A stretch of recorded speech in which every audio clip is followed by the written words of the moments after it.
Para la historia, como para todas las ciencias, por supuesto las fuentes son esenciales. Aquí vamos a encontrar y vamos a hacer un recorrido por las distintas fuentes, las formales, las que han estructurado el proceso académico, pero también las nuevas tendencias. ¿Qué está pasando? ¿Hacia dónde se dirige en este momento la historia a partir de las fuentes en un mundo cada vez más tecnológico, donde las herramientas audiovisuales, donde la electrónica, la digitalización hace cada vez más presencia y hace necesario también el que replanteemos cómo vamos a construir la historia del futuro? Por supuesto, la historia necesita de fuentes porque el entendimiento de estas solo se materializa a través de esas herramientas. Sin embargo, pues estas herramientas la academia las ha caracterizado de dos maneras. Unas son las fuentes primarias y otras las fuentes secundarias. ¿Cuáles son las primarias? Las que se derivan del hecho mismo, los testimonios, si se quiere, de primera mano, los documentos que se producen, la foto del evento, la herramienta que permite identificar que el suceso ocurrió efectivamente. Sin embargo, existen también las fuentes secundarias. Son aquellas que corresponden a documentos o a elaboraciones que se han hecho con posterioridad, que son los que se construyen con la visión y la interpretación que de alguna manera se hace de las acciones o de los eventos que han sido advertidos, que han sido reconocidos, que han sido identificados de manera particular por el historiador y que a través de su visión logra transmitirlas hacia futuro.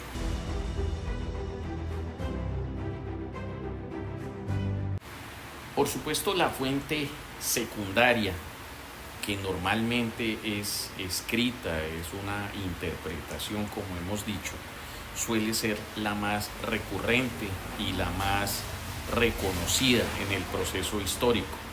Pero con el paso del tiempo se han identificado otras que dentro de la misma naturaleza tienen un valor similar: las gráficas, las estadísticas, la cartografía, los planos, los mapas. Existen varias versiones, varias manifestaciones de esa fuente secundaria, y durante los procesos de análisis histórico eran los que normalmente se aceptaban como únicos, como válidos. Pero los procesos humanos han evolucionado y en los tiempos que recorremos ahora existen otros elementos que entraremos a revisar a continuación.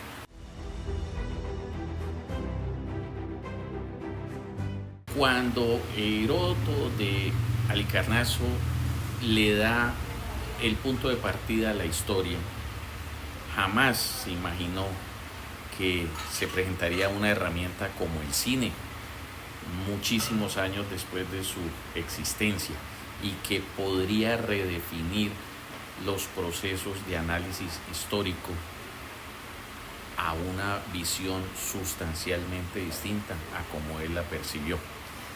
Y es que esta clase de herramientas de análisis secundario redefinen la forma en que se puede aproximar los eventos, cómo se observan, cómo se construyen, cómo se exponen.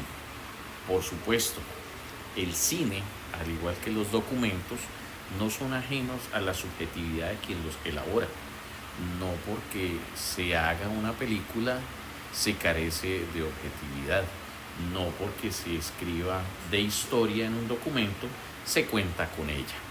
Entonces, en el cine se hizo un trabajo enorme porque se ha podido exponer por dos vías la visión de eventos, bien desde una descriptiva o bien desde una ficción, para lograr tres elementos que son fundamentales en todo este esfuerzo. El realismo, la verosimilitud y resultado de estos dos, la impresión de realidad. Voy a explicar el primero, tal vez señalando una de las películas más icónicas de nuestra época, Volver al Futuro. El sentido de realismo proviene de toda esa construcción cultural que le permite a quien lo observa entender que lo que se expone es posible, pensar que el viaje en el tiempo suceda de la manera que se expone, pues de alguna manera no resulta ajeno al entendimiento de todos, más allá de que esto se conozca como suceso o no. La verosimilitud es una vinculación entre lo que se dice y la posibilidad real de que tal evento haya ocurrido, y en este sentido, por supuesto, que sea verosímil está íntimamente relacionado con el potencial de ocurrencia, o por lo menos con el entendimiento de que en el caso del cine las personas puedan creer que tal suceso es una realidad. Finalmente, la impresión de realidad, como suma de estos dos, construye herramientas en el público que les permiten identificar que todo en su contexto, el sonido, la imagen, todos los elementos que se hicieron parte de la película o de la herramienta visual, pueden tener una equivalencia en el contexto, en este caso histórico.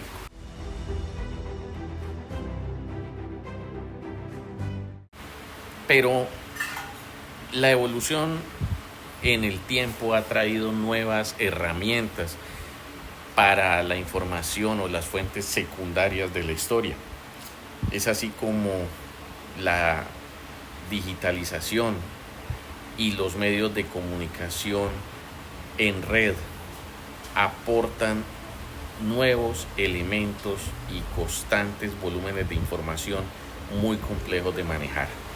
Casi 50 millones de tweets por día hace suponer que la información será imposible de entender y analizar si no es por medios tecnológicos, que estarán supeditados, por supuesto, a la subjetividad que entraña el no poder tener un contacto directo con la fuente primaria.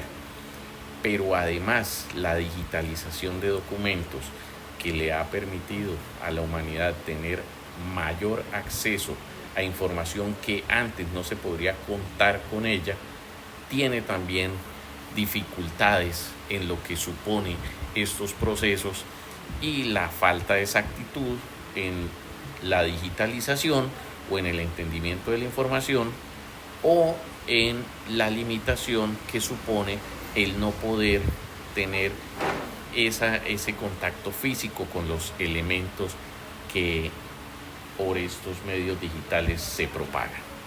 Ahora bien, existen otras fuentes no escritas. ¿A qué nos referimos?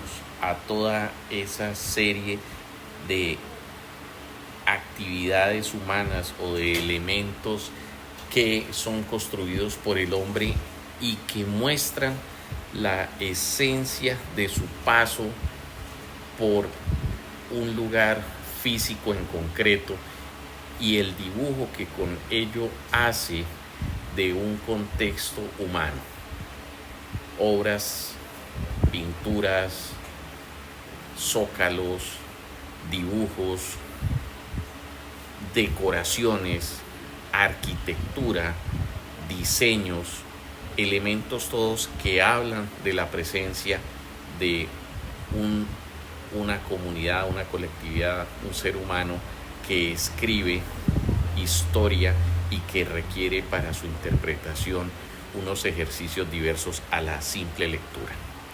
Finalmente, la tradición oral, la comunicación humana, ese esfuerzo permanente de diálogo entre personas, una de ellas historiador que recibe información de la boca de otro y que por esa vía puede relatar historias, puede relatar informes, puede hacer referencia a hechos relevantes para la historia.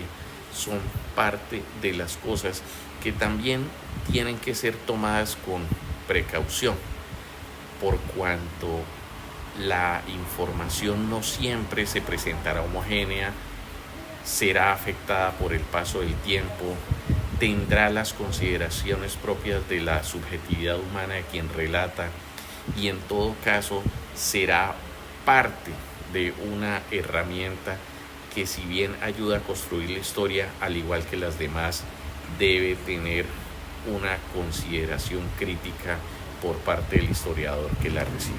Como conclusiones de esta disertación gráfica, podemos mencionar que las fuentes pues son esenciales a la historia, como lo es a cualquier otra ciencia. Por supuesto, es claro también que esas fuentes evolucionan, y más en los términos y en la materia que nos ocupa. Habida cuenta que la ciencia, la tecnología y muchos otros elementos le están aportando enormemente a la construcción del pasado, a su entendimiento y a la formación de las ideas que lo hicieron posible. Creo que es de una gran responsabilidad entenderlas, comprenderlas, manejarlas, pero sobre todo tener el discernimiento suficiente para poder encontrar el límite y el alcance que tienen los mensajes que cada una de ellas entraña. Creo que hay que hacer una mención aparte a la fuente documental, a la fuente escrita, a la que dio base y esencia al proceso de historiografía, toda vez que este elemento, también en contraste con los nuevos existentes, debe ser considerado con el cuidado y las limitaciones de la subjetividad de quien los construyó.